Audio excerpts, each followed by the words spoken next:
On behalf of the Lectures Committee of Iowa State University, I'd like to welcome you to this lecture this evening. We're indeed glad that the Lectures Committee has asked Dave Kopay to come and speak with us about his experiences and his ideas. Dave played in the National Football League for 10 years with 5 or 6 different teams. I finished reading his book today, and so I know a couple of things. His plane was late, so I didn't get to talk to him. So I was hoping to tell you a little bit about what kind of person he was, but I haven't had that opportunity yet. I don't know exactly what he's going to talk about. He doesn't either. He was sharing with me he's a little nervous. He hasn't done a lot of these kind of talks before groups like this, and I'm glad that he's here. Dave came out as gay a couple of years ago, and it kind of shocked the football world or the armchair sports fan. And he's been through a lot of experiences. He's related to a lot of people. At least according to his book, he's learned a lot about himself, a lot about the world, and I think he's going to share some of that with us tonight. Dave Kopay.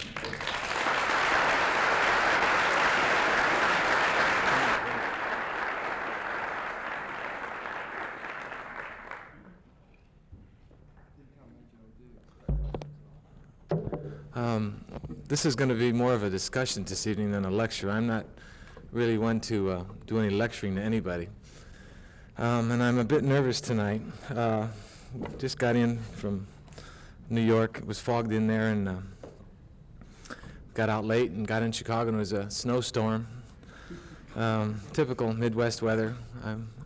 When I was at Marquette, I had a scholarship to Iowa State University. I just thought about that coming up here. I hadn't thought about that in a long time.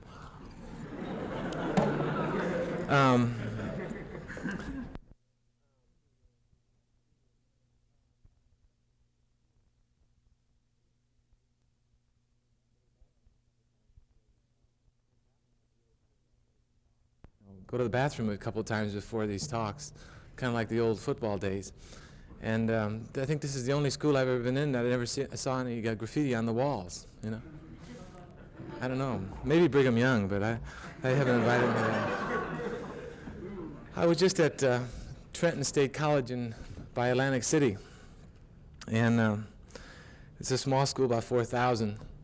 And I was sitting in there, and John, and there's graffiti on the wall says, "This school's got more queers than Gomer's got piles."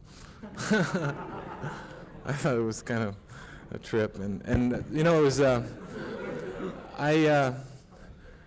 there was a number of the professors assigned some of their classes to come, which was really kind of neat, and I enjoyed speaking to a mixed group of people. I kind of get this business about coming out of the closet. So often gay people seem to come out of one closet into another closet, you know, into another closed, all gay existence, and I don't feel comfortable in that at all. And I'm glad that there's such a mixed group here, and I hope all kinds of diverse sexuality. There's so much fun there, anyhow. You know, so many things have happened this past year to me, or last 2 years. I've been busy with Perry Dean Young. There's no way I can attempt a book by myself. It just seems to be too much of an undertaking, but I'm busy working on another book. I did a benefit with Gloria Steinem at the Kennedy Center, and I was talking about some of the joys of menage a trois and sex, man and woman and whatever, and I was telling her about the Penthouse magazine here going to have done a big article about myself in the book. I thought that was kind of interesting too, that in Penthouse for that month they had 2 beautiful women making love to each other, and it was really, I mean, I don't care who you are, you could look at 2 beautiful women making love, and you definitely get turned on. At least I do, I know. It was great.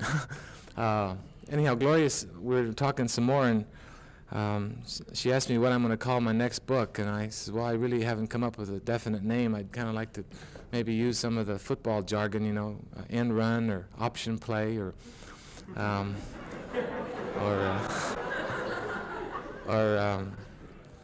and then, you know, you always hear in the locker rooms, go for it, you know. she suggested, you know, Dave, that's good, but you know, there's a bunch of lesbians in New York. And a lot of them wear a pin, and it's called "Don't Die Wondering." And I think that's a great name.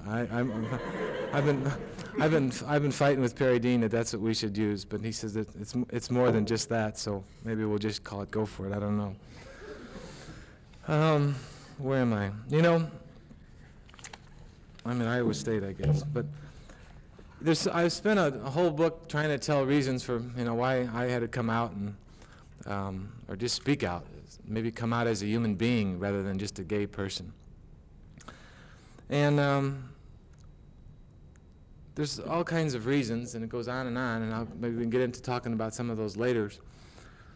But it all really comes down to probably how programmed and trained I was as a athlete, as a person, as a Catholic, how narrow-minded, how closed-minded I was, how alone I felt. And I've gotten a lot of mail these days. Some of it's really kind of hot, and some of it's interesting, and some of it's very sharing mail, and some people send me things, and this one fellow kind of got carried away. He sent me about 5 pages about ideas of love, but I enjoy that. I'm kind of a romantic. And I'd like to share this little thing with you here. It says, the deepest need of man is to overcome his separateness, to leave the prison of his aloneness. The awareness of human separation without reunion by love is a source of guilt and anxiety. But while recognizing their separateness, people remain strangers because they have not yet learned to love each other. Love is the active concern for the life and the growth of that which we love. Where the active concern is lacking, there is no love. And it seems to me that was so true with me and with my life at that time. Maybe it's still a bit true. I still don't have the person in my life that I would like, but I know that I always would like to have an open relationship and not any kind of closed married structure. I was married, and I know that I don't ever want to be married again in that sense, whether it's to a man or a woman. As for my own philosophy, of course, all my feelings, I've been so visible that often the media interprets that I'm speaking for all gay people, and I'm not. I know. I'm just speaking from where I've been and what I've been through, and trying to share that with others, and maybe trying not to be quite as alone as I had been, or as alone as I had felt, and as alone I'm sure that many of you all have felt at times, and maybe some of you feel that way now.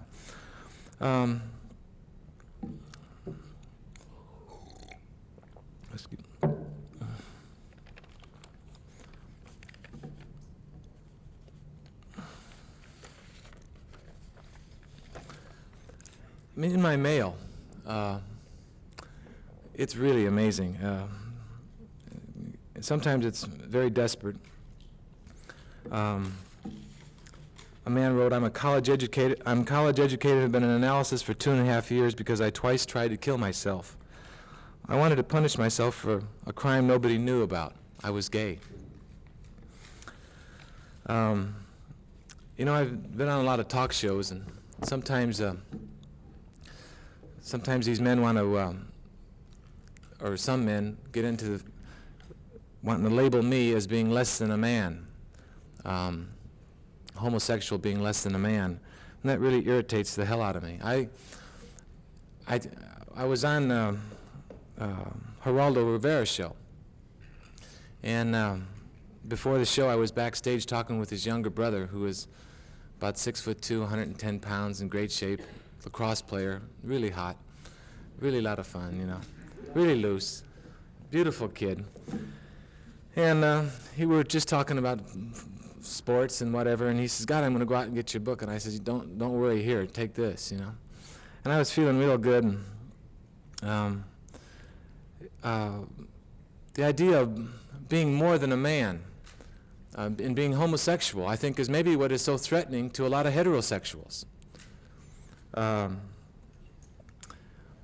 was on a show, Geraldo show, and can I? I'd like to know what that woman's doing some people are very concerned that they don't have their pictures taken because they might lose their jobs even. You know, I don't know if you can quite be that. Okay, you can sit up here and take pictures of myself. Man, I've been doing everything these days, so it doesn't matter with me. That's fine. I'm thinking a lot when I put longer events on. There would be people there, but everybody. Well, I think you're being a bit disruptive as it is, so if you can just sit and do what you want, that's fine. Anyhow, I got this one letter from this young fellow, and he started out, he says, you know, you must get a lot of mail every day. And I started not to write, but as you see, I changed my mind. I recently saw you on the Good Night America with Geraldo. Well, Geraldo gets up to me and he looks at me and he says, you know, you want to be like a woman? I mean, he doesn't say that quite that crassly, but, you know, he says most homosexuals, you know, act and seem to be like they want to be like a woman. And I looked at him and I says, you know, Geraldo, I says, I've never felt more like a man in my life. I've never been more in touch with my masculinity as I have the past few years. And I says, you know, one of the great joys about being a man, and I looked him in the eye, and he's really a neat guy. I like him a lot. And I met his wife up in Seattle at another program, but I looked at him and I says, one of the great joys about being a man is you can be both the insertor and the insertee.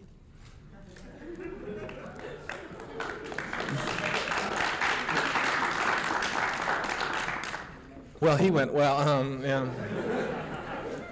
And this was going to go over to national television, and they edited that part out. But, and it kind of goes along with that idea of being more than a man. You know, you're accepting, and the idea of why maybe some heterosexuals are threatened by homosexuality, because in effect, so many heterosexuals are always putting down women. They don't want to put women on an equal basis. And now, all of a sudden, and they want to exclude them in a way. You know, so many of my buddies will, you know, God, as soon as I get off, I want to get out of there. You know, I don't want to sleep there. I don't want to be around there. I don't want to have anything to do with them afterwards. And they're threatened with the idea that, God, it might be fun to be able to enjoy both roles. I know when I was just having sex and enjoying sex with women, and I think that most men at one time or another have felt that way, or women, have thought, gee, I wonder how it feels, you know? I wonder how that feels. I think all men have thought that, you know? And little do they know that they can actually enjoy everything, you know? How it does feel and get into it. Anyhow, I want to continue this letter. He says, I realize that through your conversation I am just like you. The next day I went to find your book and finished it that same evening. I want to say so much, yet I don't know how to. I almost told my parents that I was gay, but somehow it came out that I was Homo sapien.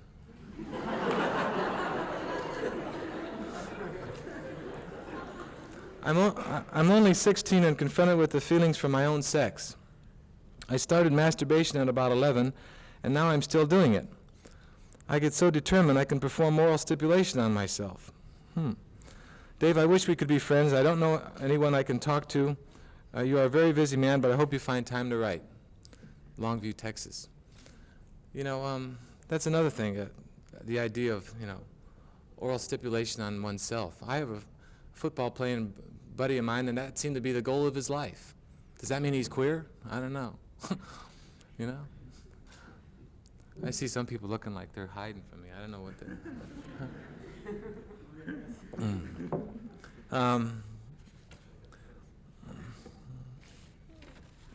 Anyhow, there's so much really excitement in life out there. I've been, I think, blessed, if I want to use that word in this this area, to really be able to talk and to express how I feel, and maybe give room for some other people, and at the same time give myself more room. I think that some of my relations early in college, and relationships early in college and later on through football and after I was out of football, I was sitting there with Phil Donahue on the Phil Donahue show with Paul Horning, and afterwards we were all sitting around and talking. Well, before we went and the show was over, Ron Kramer walks in and he has he's wearing a powder blue, double knit suit with white shoes. And Horning looks at him on the show and he says, "Gee, Ron, I think Dave would like that." Well, I cracked up. I mean, I think you have to laugh at yourself a little too, you know. And I was sitting there later on with him after the show, and we're all talking, and Ron and I played ball with at Detroit, and 12 varsity letterman from Michigan, and super athlete, and Paul, of course, everybody knows who Paul Horning is. And we're talking, and finally I says, "You know, all this idea about straight and gay," I says, "You know, I think I've had probably as much sex with straight men as I've had with gay men."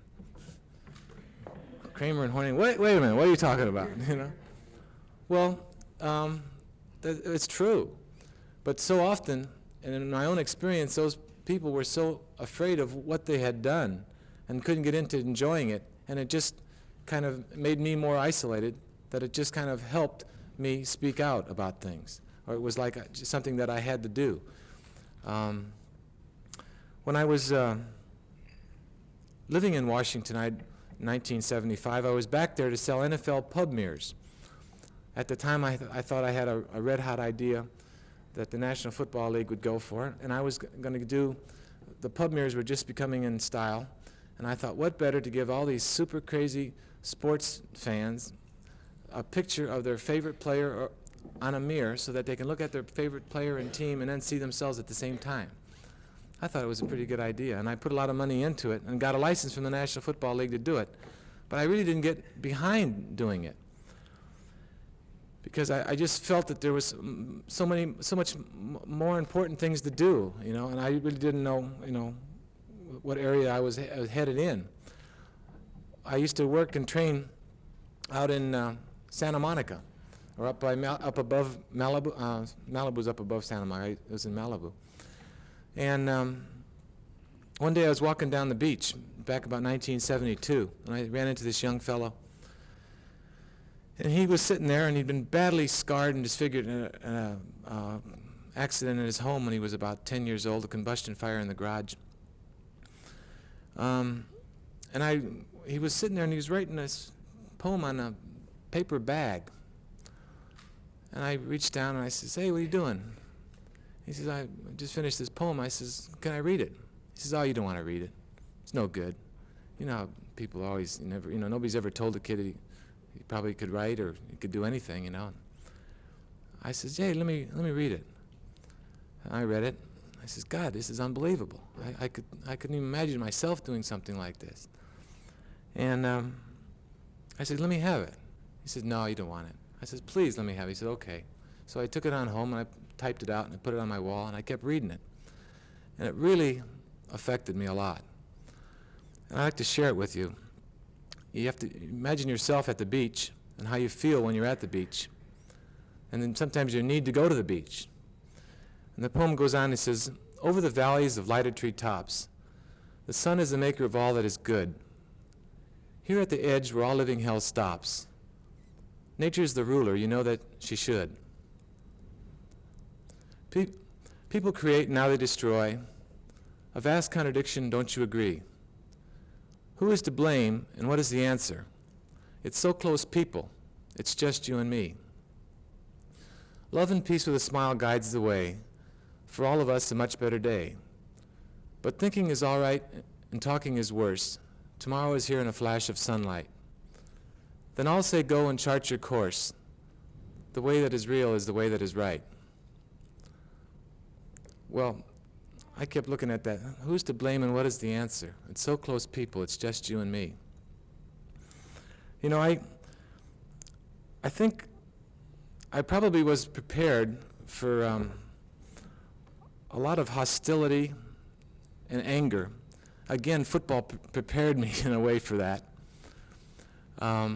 Football maybe prepared me to for the need for fair play, to be treated as a human being, to have all the rights of life, liberty, and pursuit of happiness that's granted to everybody else. And it put me in a place that I just had to go ahead and continue to talk. You know, Coach Lombardi once said, the quality of your life is in direct proportion to your commitment to excellence. Well, we all have a need, I think, for people, and I know it was a need that I had to a large extent, and still do. I'm kind of lost right now, but if we get into just discussions and questions here, I'd like to maybe answer some questions y'all have about maybe things that have happened, people's reaction to me, or whatever. And I'd like to try to answer any kind of questions you might have. Yeah, right here. A lot of us aren't taking Florida orange juice right now because of Brian, and some of us who are concerned with civil liberties feel that there's a certain amount of stigma. Do you really want this woman to be fired for speaking out, or Can I, should she be kept from speaking against gay people? And the decision I made was I don't want to pay her salary. I wonder how you feel about it. oh. I'm really happy that Anita Bryant has been rehired by this Florida Citrus Commission, because I really don't want anybody to lose their job. I know how, the fact that I couldn't get a coaching job and how I feel about that. I also think that people have a right to speak out. Of course, her right's going off the wall, and I think maybe in a way she's kind of showed people, heterosexual people all over, the kind of bigotry and hatred and anxiety and fear that gay people have to deal with every day of their lives. And they're getting tired of that holier-than-thou attitude. I mean, you look at what's going on in the newspaper and the media today. Look at how many people read Ann Landers and Dear Abby. Dear Abby writes about that. Let me, if I can find it here. To use God, the American flag, and the emotional charge cry to save our children in an effort to deny employment, housing, and public accommodations to a whole segment of our population because of their personal sexual preference is outrageous. Well, you know, she's read by 40 million people every day. And it's like what's going on in the country. Recently, someone called me from Iowa here, and I was a little dizzy up on the 15th floor in New York the other day, and he was talking about, well, what's the extent of homosexuality in football? And I said, I don't know all the heterosexuals in the football. I don't know all the homosexuals. I said, but let me share something that's been done out in California with you. There was a recent study done of 100 athletes out there, and it was about sexual activity and sexual involvement. And there was a poll taken, and on that poll there was 20 different sexual acts. 6 of those acts were exclusively homosexual acts. Well, the poll came back, and these people were working on their PhD. They were astounded. 50% of the players polled had experienced 2 homosexual acts to the point of orgasm in the past year. 50%.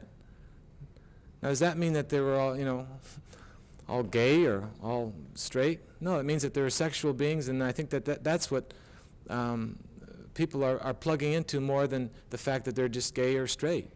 That people we all are sexual beings coming from both, sexes and parents and being so complicated. I think that was shared by a little redneck in the University of Maryland with me one day. He says, all this whole idea of sexuality has never been much of a problem for me. He said, hell, I come from a man and woman. Don't I got the feelings of both men and women? Who's to say they're supposed to be defined, and that I can't cry and I'm supposed to beat my chest all the time? I think Anita Bryant, is dangerous, but she's also been, I think, raised the awareness about human sexuality in general in this country more than most anyone. I'm kind of glad that she happened. I think that maybe her reading, I hope that maybe her reading something about me on the sports page in Miami had a little something to do with her getting crazy. I don't know, As someone who just recently finished reading your book, I'm very curious what would be, if you could continue it until today, some of the things that you would have to say. One of the things that's foremost in my mind is maybe in the past year or so since you finished the book, has there been any kind of evolution in the feelings of your family? Oh, yeah, it's been amazing. It's been a hard trip, but it's really, right now it's kind of neat. I don't know how many of you watched the SC-UCLA game on television the other night, but I was going I was going crazy. And I had a conflict going on there. I really wanted Washington to go back to the Rose Bowl. And here, if UCLA wins the game, Washington doesn't go to the Rose Bowl. Yet UCLA had this young quarterback working for him that was the most beautiful man I've seen in a long time, and I wanted to cheer for him, you know. So I was cheering for him.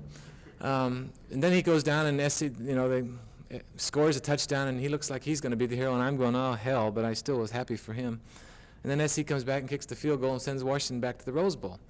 Well, I'm talking to my folks the other night on the telephone, and I do talk to them regularly now again.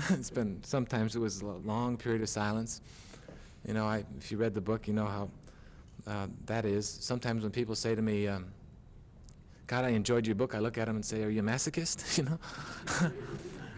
But I know what they mean, you know, because it was so difficult. But getting back to my parents, I recently talked with the Dinah Shore people about going on her show and maybe talking about whatever, and I said, well, God, Dinah, I'd love to have Burt Reynolds on the show to banter back and forth with, you know, he'd be kind of fun. No way, you know, but I was telling my folks this, and Mother said, well, when my book first came out and it was reviewed by the Sacramento Bee, the newspaper there, that they're living in Sacramento now, they moved away from Los Angeles in shame. A good excuse, but they really got 3 times what they paid for their house originally, and it came out all right, and I was glad to support. But, you know, they were so programmed, and they didn't almost have any choices in their life, you know. They were, and you have to give them room to be and to, you know, to get over some of their wildness or craziness, I say. And they have. My mother said to me, she says, well, you know, the game was over and they won. Hey, you're going back to the road? How fabulous. She says, do you think they'll exclude you? I mean, she was really concerned. Like, they wouldn't dare, you know. I said, no, they wouldn't dare, you know. Along those same lines, in the Seattle area, NBC, a conservative television station, produces a program out there, and they asked me to narrate it, which I was really excited to do, but it would also about kill me. It was the most difficult thing I've done. It's called Who Are These People and What Do They Want? And it really is all about gays and gay lifestyle and really just people, you know. And I wanted to bring it here tonight, but flaky me, I left it in wherever I was last, but in Philadelphia. But anyhow, getting back to my parents, these kind of things, they're like, my mother says to me, well, when that article first came out about in the Sacramento Bee, it was, God, when are they going to stop talking about you? Your name's always in the paper. Well, the article and the review of the book was really something. I mean, it really was neat. And I'm going, oh, God, you know, this is getting to be a drag. And now my folks are, well, tell us when you're going to be on the Dinah show, you know. I mean, they've really changed. And, you know, people will always say, oh, I won't tell my folks, it will kill them. God, it won't kill them. How many, you see the kids killing themselves. You don't see many parents going out and killing themselves because their daughters and sons are gay. I mean, they can get over it. If you can handle it, they can handle it. I think that's one of the things football teaches you, you know. It teaches you to pick yourself up when you're down, you know. It really teaches you that emotionally you're drained, you're totally shot, you're gone. You're physically you're beat up too, and you still can get up. I kind of believe that we're limitless in our emotions, and and you know, if you run out of them, go to sleep. You'll get better the next day. You know, it's that simple. And they can handle it, and they are handling it. I haven't communicated very much with my brother Tony, who's a very Lombardian coach, and he's a very good coach, but he's also, you know, got that other kind of coach in mind, that protector of the faith and protector of the moral character. Of course, he'll do anything to win, but but we're having, you know, I haven't communicated with him, but I think maybe in Rose Bowl time I will. So they've really changed. And of course, my sister is the most fabulous woman in the world anyhow, so so it's cool with her. And then along those lines, you know, some of the athletes. I was in a bar in Georgetown. I most often probably go to straight bars more than gay bars, although lately I've been going more gay bars. And I'm sitting there, and one of the all-pros walks in from the Washington Redskins, not Billy Stiles, who was not really Billy Stiles, but and he looks at me, and another guy walks in who works there with part of the staff in the Redskins. And I looked at this one fellow, and I says, you know, Tommy, I always thought you had a lot of potential, you know. And this all-pro looks at me, and he says, you know, I got a lot of potential, Dave. I said, what? And he's really drunk, you know. And he's going to tell me exactly how he is and feels, you know, coming from a southern town with a family and being the, you know, an entrepreneur there. He wasn't about to deal with it publicly. He wants to put his kids through college and whatever. But I looked at him and I says, you know, with a belly like that and an ass like that, I don't think you really do have a lot of potential, you know. But I was getting off in a little physical thing, but. Anyhow, but he was here sharing some of his feelings with me, you know, and telling me that, yeah, there's a lot about me that nobody knows, you know. Other ball players, and some of the most, you know, wild guys, at least with me, they haven't been negative at all.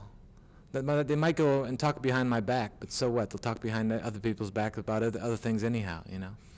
I'm no longer worried really what other people say, you know, and do. I got to worry about myself first. Here's a question here.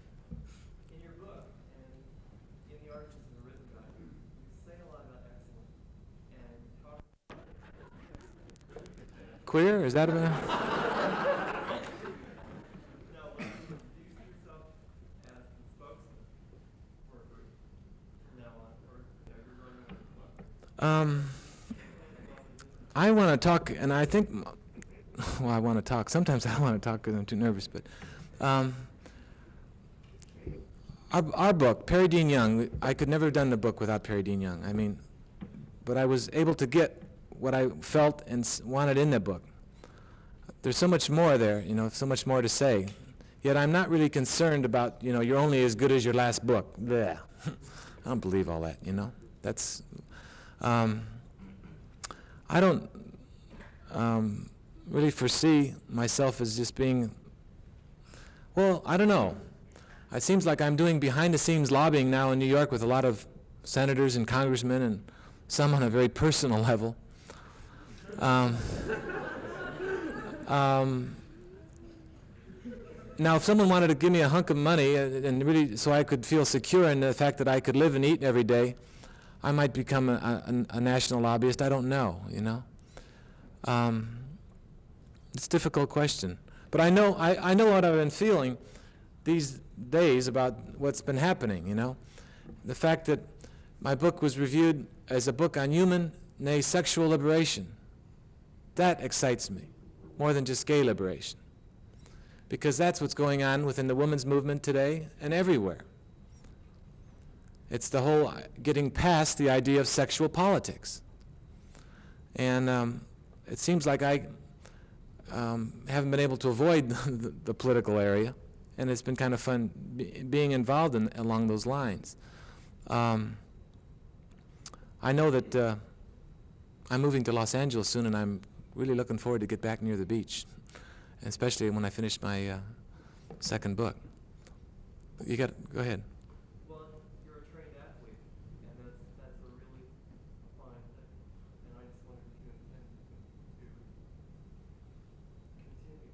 Well, I'm going to continue talking because I've always kind of liked the confrontation, you know. I like to really go for it, you know. And it's kind of been exciting, the challenge. It's kind of like the challenge, in a way, I think it's maybe how people look at football. You know, football kind of lives like being on the edge out there. It's like, God, their lives are sometimes really at stake. And maybe that's been taken away from all of us, and that natural caveman instinct. And that's why they relate to it. They relate to it maybe as a game of survival. I know that's how I related to football, as a game of survival, not a game of violence. and I would do anything to survive. And it's kind of like I'm doing that now, you know.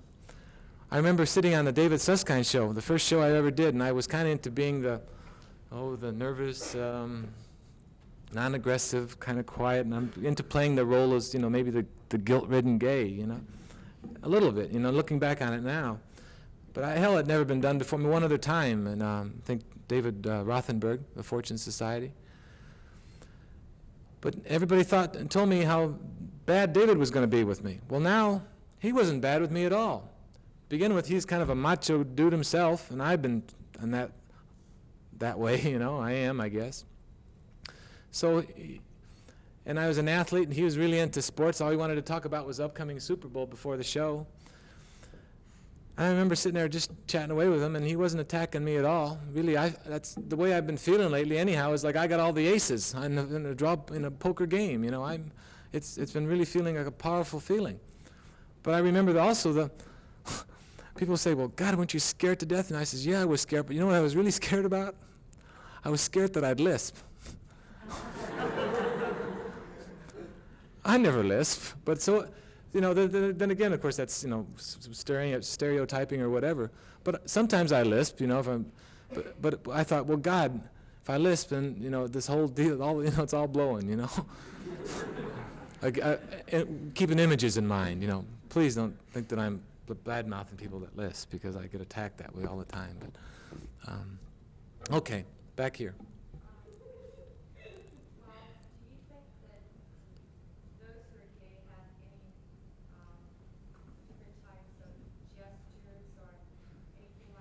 Well, I mean like this.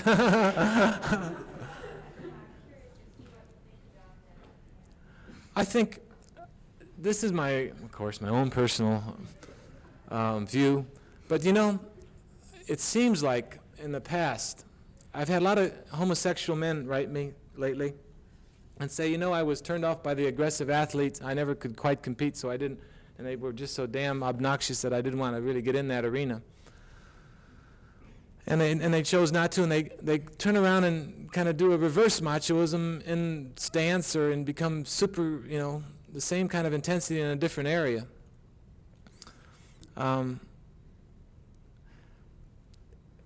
Well, it also comes kind of down to the male supposedly dominated society where women are less than men, right? That's what, broad bitch, you know, I mean. That's all you hear around the, you know, real male watching a ball game or something, you know. Or I want to go out and lay that bitch, you know. It's like, you know, what are they doing, you know? And I think that the homosexual in our society has always been thought of less than as a woman-like. And it seems like to me that they've kind of accepted that identity sometimes. And as a form of showing, well, I'll show you, bastard. It's just kind of a way of, you know, rebelling. And again, some of them have accepted a feminine gestures. Now, if I'm in bed, there's no role that I won't accept. So if that's feminine, then, you know, it's great.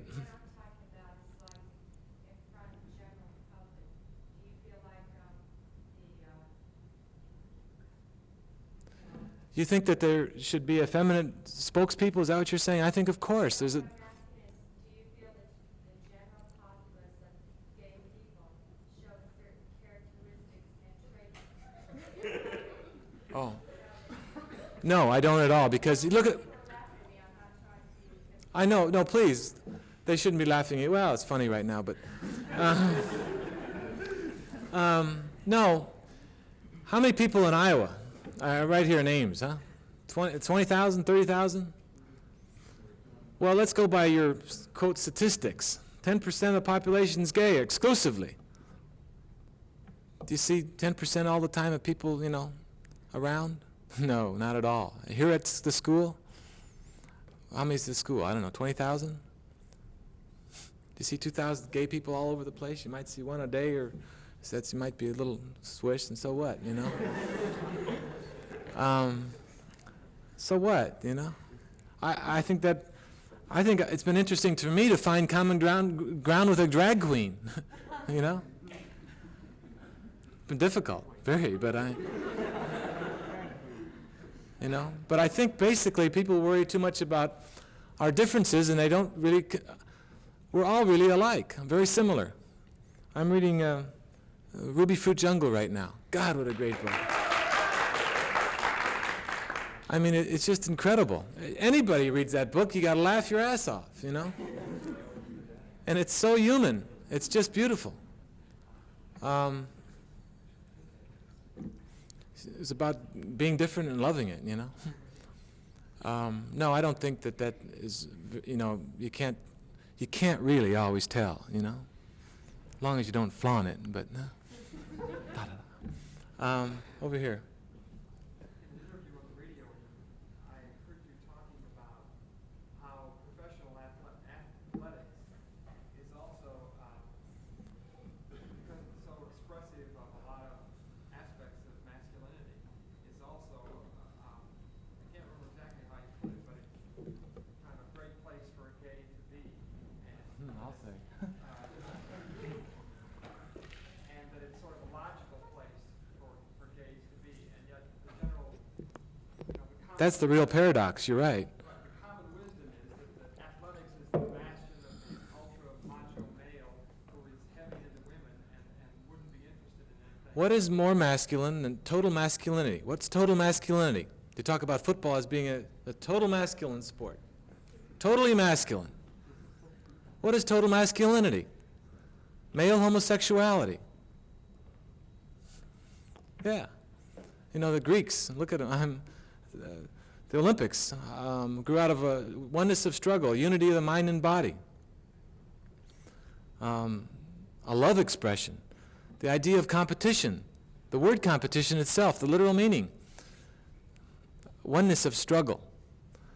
You don't, you know, in the Greek, in the Olympic Games, you see people, you know, getting off on the, reaching beyond, going beyond, reaching more. You know, it's kind of like in bed, right? Going beyond, getting, you know, high, getting off, getting up. I mean, there's a very similarity between sex and sport, absolutely. Do you ever see the passion of off the field, except in the bedroom, that you see on the field? No, people don't get that jacked up about their jobs. They do about sport, don't they? I think that, you know, there was, along those lines, I wonder what would happen. There was a big fuss about in the Olympic Games after in Munich, when the East Germans came through those racy, tight swimsuits, you know? Well, then they had to, after the Olympics, they had two of the East German brothers swim, you know, with their suits on and then with them off. And they both swam faster with them off. Imagine what would happen in the Olympics if Olympics were held in the nude. They'd have to build 50,000-seat arenas nowadays, you know? I mean, everybody would look, you know? It's kind of going, when I was training up there and I ran into that young fellow at the beach, I used to go up there and there's a big, long, deserted section up there, and I love running around naked, you know, and just feeling at the beach. Ah, it's great. The sun, the surf coming in and laying out in the water, and then really hitting the dunes. You know how you run down the dunes and really take off and sprint and go all out, you know, and you don't have to worry about jock rash. You're just naked. It's great, you know. And so I developed a really all-over tan, and people used to stop and chat, and, you know, so what? I didn't ask them if they were gay or straight. Who cares, you know? But before I went back to Green Bay, I decided, hey, I got to get really in good shape. And I went into getting in shape like you wouldn't believe. This before the year I got cut, which was so hard to handle. And I was about 220, in unbelievable shape. And I was training for about a month over at UCLA. Left the beach, and every day, two times a day over there, running in the fields, you know. Someone I used to train with, I just saw on Soap the other night, Bob Seagram, but it was kind of funny. I was in the locker room, you know, and it's like everybody notices everyone all the time. They just never say it.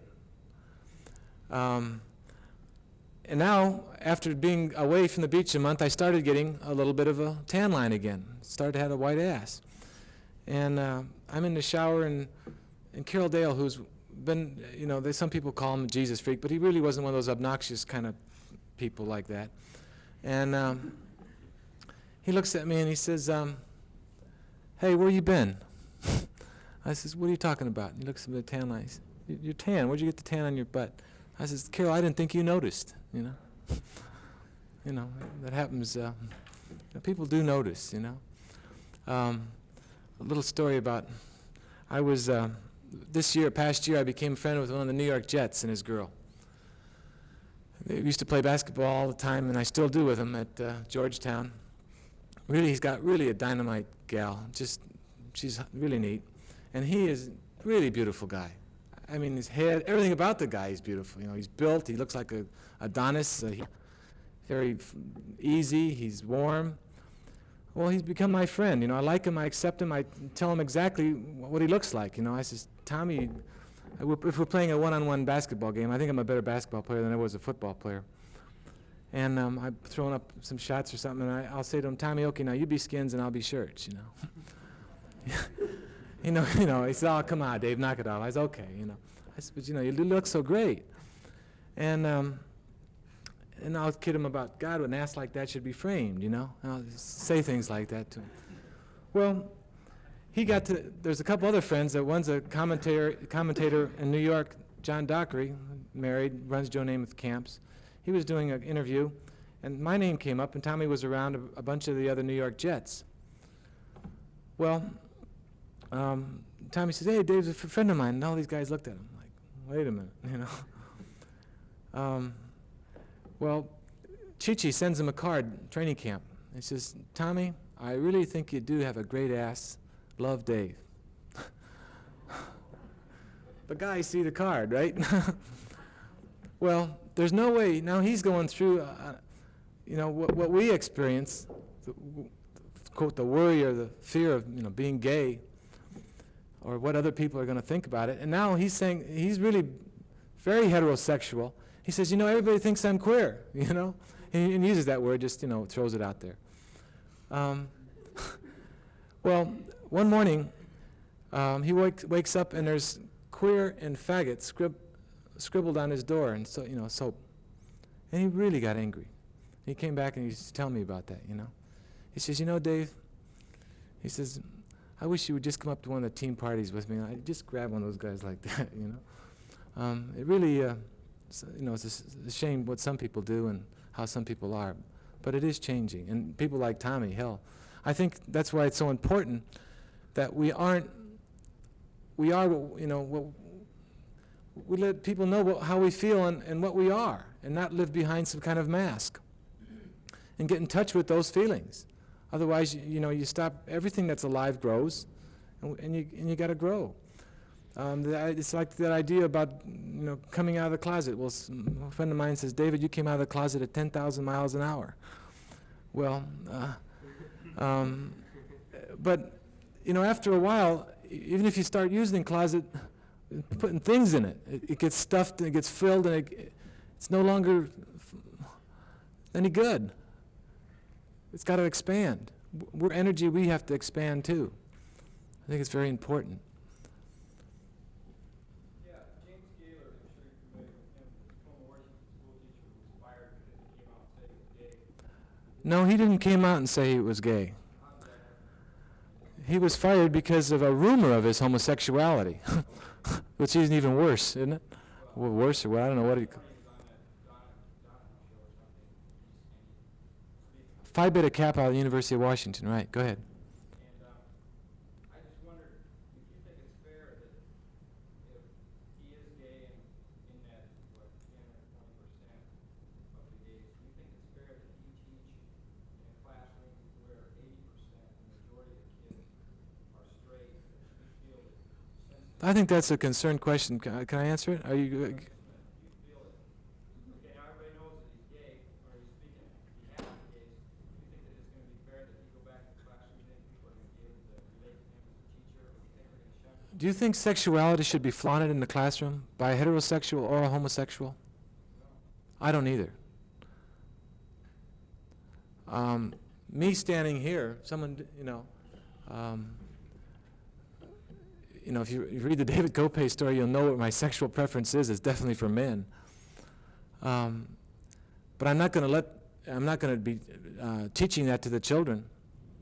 If the school board or the school district would hire that teacher to teach the class, He was a very successful teacher for 13 years. well, but after, sure, and he was a good teacher, I'm sure, I read that. But you think after the kids found out that he's gay, Well, I think there was just a recent study done by ABC, 24,000 high school kids. They talked about sex, principally heterosexuality. They talked about their attitudes about, do you think premarital sex is good or whatever? I think most kids don't have any idea about accepting the responsibility for sex, so I don't know if so many of them should be involved in it. But the kids said, there was an overwhelming majority that yes, 75% said yes, premarital sex is fine. Only 25% of them had experienced any premarital sex.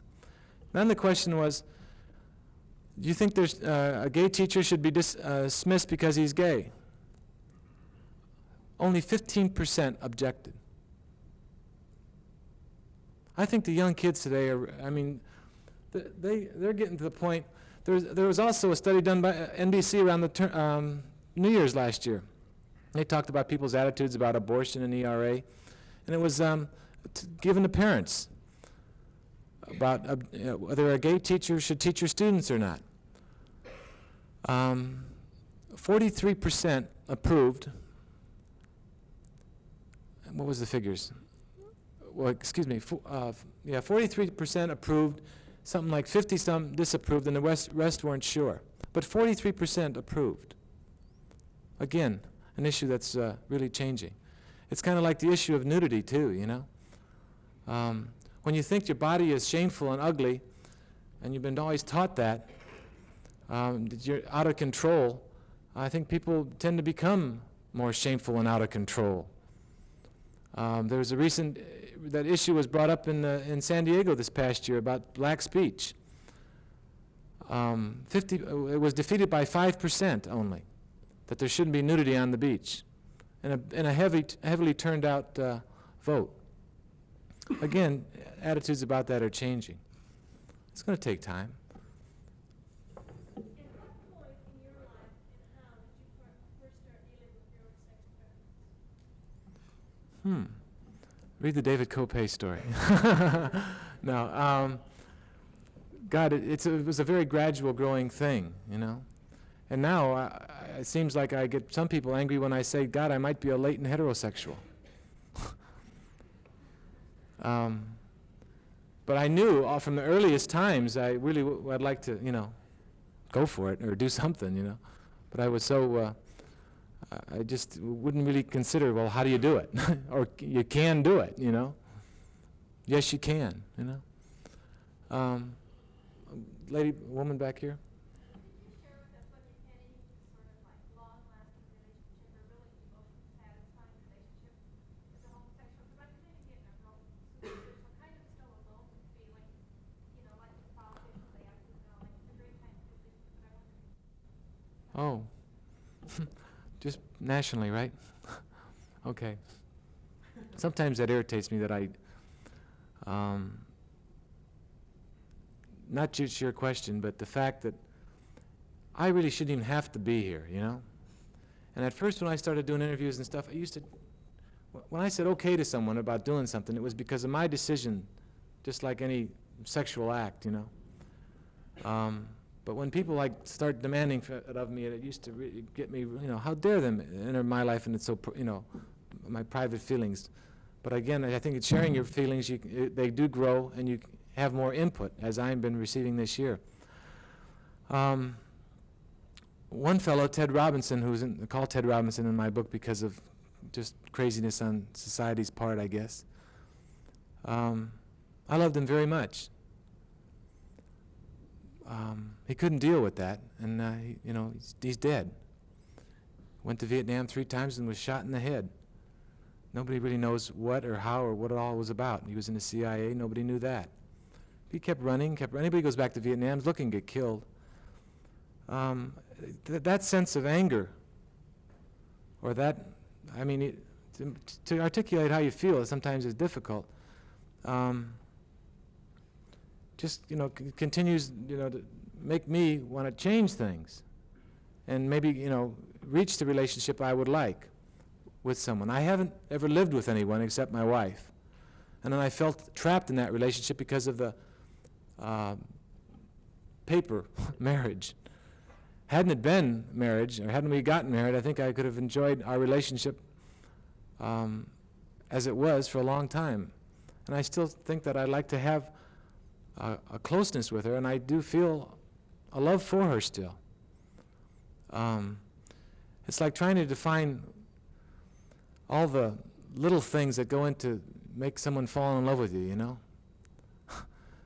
just the little sharing, giving things. I think it's much easier to talk about the physical things. But I haven't had a full-time male lover. I think that's has a bit to do with my being such a gypsy and really not being settled in one thing right now too. And then again, I don't know if I really want just a person. I was, again, it gets into kind of a physical thing, but I kind of am intrigued by a lot of people, and I think that I can love a lot of people. And maybe I'll have a main person someday, but I don't know if I ever look in the idea of that there's just only one person to satisfy all my needs and wants. I don't know if that's I think maybe that's something we're taught, and maybe instead of something that really, because it changes. Just one or two more questions, and I'll be on my way here. Right here. Years ago, maybe 10 or 15 years ago, one of the problems that gay people had in their life, I understand, was the overt police repression. And in that they had the fear of arrest and imprisonment just for their activities. Oscar Wilde, yeah. Worried about whether a person they were trying to meet was a police agent or not. I'm wondering if that situation has changed today. Might not names, I don't know. Yeah, when you're illegal for everything you do, it tends to be, God, who wants to get thrown in jail and get raped by all the heterosexuals? No, I shouldn't say that, no. But rape is, that goes beyond that, but no, I think that has a lot to do with it.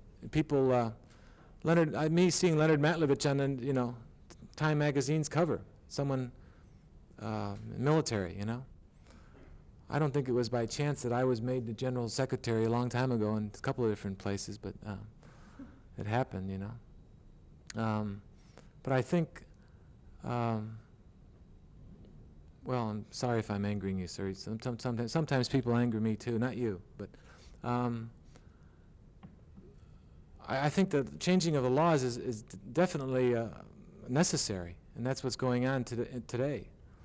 And people speaking out there's a visibility there. People are, recognizing the San Francisco, there's 350,000 gays. You better start dealing with their concerns too. And I know out there that entrapment is it's really not thought of at all. Although a kind of a reverse thing's happened recently. That's too sad to get into. But I have one more question here. Okay, right here. You with. I'm sure Pat Warren is getting tired of hearing that it could have been, the last 60 pages could have been forgotten about, but I loved it. And I asked her, how could she ever feel, again, women aren't supposed to feel like men, and men aren't supposed to feel like women, supposedly, right? Especially in sport. She captures the idea of running and competition more than any man I've ever read.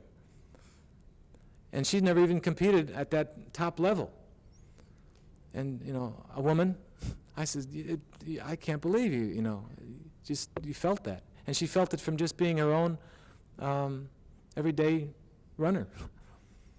She picked up the story from someone, just incidents over in Munich, but I love the book. It really affected me a lot. Well, thank you all for having me here, and I'm glad I came.